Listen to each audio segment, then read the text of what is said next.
ఒకటండి, ఎవరు మాట్లాడితే వాని పేరు పెట్టి మాట్లాడాలి తప్ప ఇలా ఇండియాలో ఉన్నటువంటి అందరూ కూడా అదే విధంగా చేస్తున్నారు అని చెప్పేసి సనాతన ధర్మం కోసం మాట్లాడి కాషాయ కండువ కప్పుకున్న అందరూ ఈ విధంగా మాట్లాడుతుంటే సరికాదు. ఎందుకంటే ఇలా మన భారతదేశంలో తీసుకుంటే ఇలా దేవుళ్ళని కానీ స్త్రీలను కానీ గౌరవించేటువంటి దేశం ఇలా ఎవడో ఒకటి ఆ విధంగా చేస్తే మొత్తం దేశంలో ప్రజలందరూ చేస్తే తప్పు చేసినట్టు కాదు కదా.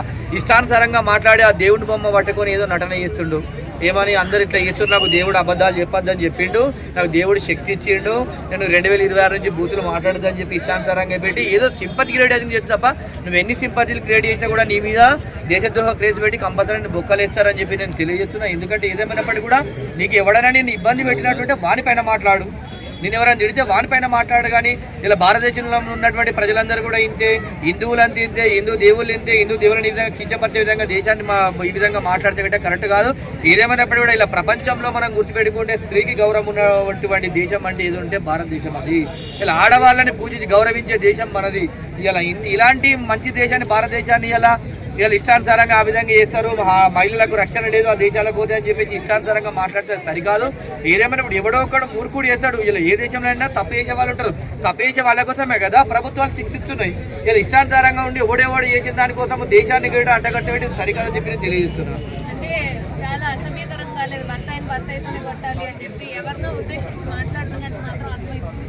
ఉద్దేశించి మాట్లాడితే నాన్ వెజ్ నీకు దమ్ముంటే గట్ట డైరెక్ట్ సక్రమంగా ఎవడైతే మాట్లాడిండో వానిపైన మాట్లాడు. కానీ సనాతన ధర్మం కాపాడుకుంటే జై శ్రీరామ్ అనుకొని అందరు తప్పులు చేస్తున్నారని మాట్లాడితే తప్పు, అది కరెక్ట్ కాదు.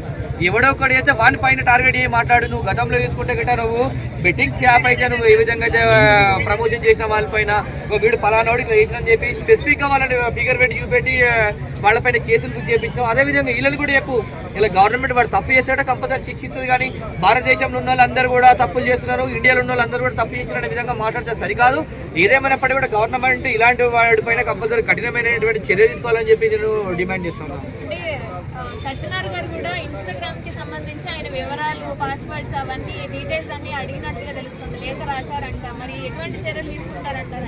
100% అండి. దేశం కోసం కానీ దేశ ప్రజల కోసం కానీ ఇష్టానుసారంగా మాట్లాడితే గవర్నమెంట్ ఊరుకోవు. ఇలా మన దేశాన్ని పరువును భంగం కల్పిస్తా అంటే కూడా ఒకరు ఊరుకుంటూ లేరు. ఎందుకంటే గవర్నమెంట్ కూడా అన్ని చూస్తుంది.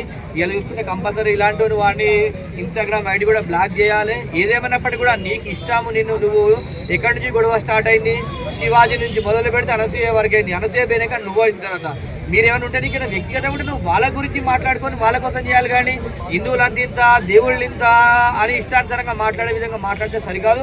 ఏదేమైనప్పటికీ కూడా నాన్ వేసిన ఫాలోవర్స్ ఎవరుంటే అన్ఫాలో చేసుకోండి. ఇలాంటి దుర్మార్గుడిని మాత్రము ఇలా మనము క్షమించద్దు, ఇలాంటి వారికి సపోర్ట్ చేయొద్దు. ఎందుకంటే అవసరమైతే దేవుళ్ళ పేరు చెప్పి నేను తప్పులు మాట్లాడాను, 2026లో నేను బూతులు మాట్లాడాను, నాకు దేవుడు వచ్చి కలడ చెప్పిండు అనే విధంగా ఇష్టానుసారంగా నీ వ్యక్తిగత సలాభం కోసం మాట్లాడుకుంటే ఎవరు ఊరుకునే లేదని చెప్పేసి నేను తెలియజేస్తున్నాను.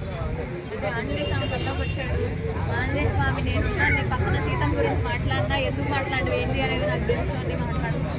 అవన్నీ అంటే టాపిక్ డైవర్ట్ చేయాలని ఏదో దేవుళ్ళ మీద ప్రేమ ఉన్నట్టు నాకు దేవుడు చెప్పిండు అని చెప్పి అంటే ఇవన్నీ కేసులకు భయపడి ఇలా ఇండియన్స్ అందరూ కూడా కేసులు పెడుతున్నారు. వీళ్ళందరూ రియాక్షన్ అయ్యారు కాబట్టి అప్పుడు నన్ను ఎక్కడికి పోతారని, ఇండియాలో ఎక్కడ చంపేస్తారో కొడుతారనే భయంతో దేవుడు నాకు చెప్పిండని చెప్పి ఇష్టానుసారంగా ఇప్పుడు ఏదేమైనప్పటికీ కూడా నువ్వు మాట్లాడిన భాష ఫస్ట్ ఏ విధంగా ఉంది, ఇవాళ ఏ విధంగా ఉంది, నువ్వు తెల్లారి మళ్ళీ నెక్స్ట్ మాట్లాడిన విధం ఏదేమైనప్పటికీ కూడా నువ్వు మాట్లాడడం తప్పు. హిందూ దేవుళ్ళని గౌరవించాలి, కాపాడుకోవాలి. నిన్నైతే ఎవడైతే అంటాడో వాళ్ళే టార్గెట్ చేయ, కానీ దేవుళ్ళని దేశాన్ని గట్రా టార్గెట్ చేస్తే కూడా ఎవరు ఉండుకునే లేదని చెప్పి తెలియజేస్తున్నారు. పోలీసులు మరి పట్టుకుంటారంటారు. ఇప్పుడు ఐబొమ్మ రవిని ఏ విధంగా అయితే పట్టుకున్నారో అదే విధంగా ఈయనైనా సరే ఏ విధంగా పట్టుకునే ఛాన్స్ 100% ఉందండి. మన ప్రతి దేశానికి ఐక్యరాజ్య సమితి ఒకటి ఉంటుందండి. ఐక్యరాజ్య సమితిలో అన్ని దేశాల వాళ్ళకి సత్సంబంధం ఉంటాయి కాబట్టి ఏ దేశంలో ఉన్నోడైనా తప్పు చేసినా పట్టుకొచ్చే జీవోలు ఉన్నాయి, అన్నీ ఉన్నాయి కాబట్టి కంపల్సరీ ఈ రోజుల్లో టెక్నాలజీ మారిపోయింది. ప్రపంచ దేశంలో ఎక్కడున్నా కూడా పట్టుకొచ్చే టెక్నాలజీ ఉంది కాబట్టి కంపల్సరీ వీళ్ళని గవర్నమెంట్ సీరియస్గా యాక్షన్ తీసుకుంటే కంపల్సరీ పట్టుకుని వస్తుందని చెప్పి తెలియదు. ఐబొమ్మ రవి కంటే అలా భార్య వాళ్ళు పట్టుకున్నారు, ఈయనకి వాళ్ళ భార్య భర్త లేరు. ఇప్పుడు ఎక్కడ లేకుండా లొకేషన్స్ ఉంటాయి కానీ ఇప్పుడు ఎక్కడ పోయిన లొకేషన్స్ ఇలా గవర్నమెంట్ ఒక్కసారి తలుచుకుంటే టెక్నాలజీ చాలా మారిపోయింది. టెక్నాలజీ ఎక్కడికి పోయినా కూడా బొక్కలు ఉన్నా కూడా పట్టుకుంటారు, అంత టెక్నాలజీ కూడా ఉంది. ఎందుకంటే మనకు ఐక్యరాజ్య సత్సంబంధాలు ఉన్నాయి కాబట్టి ప్రతి దేశంలో కూడా మన ఇక్కడ ఇండియన్ పోలీసులు పోయి అక్కడ పోయి తీసుకొచ్చే రైట్ కూడా ఉంది కాబట్టి కంపల్సరీ ఈజీగా పట్టుకుంటారు.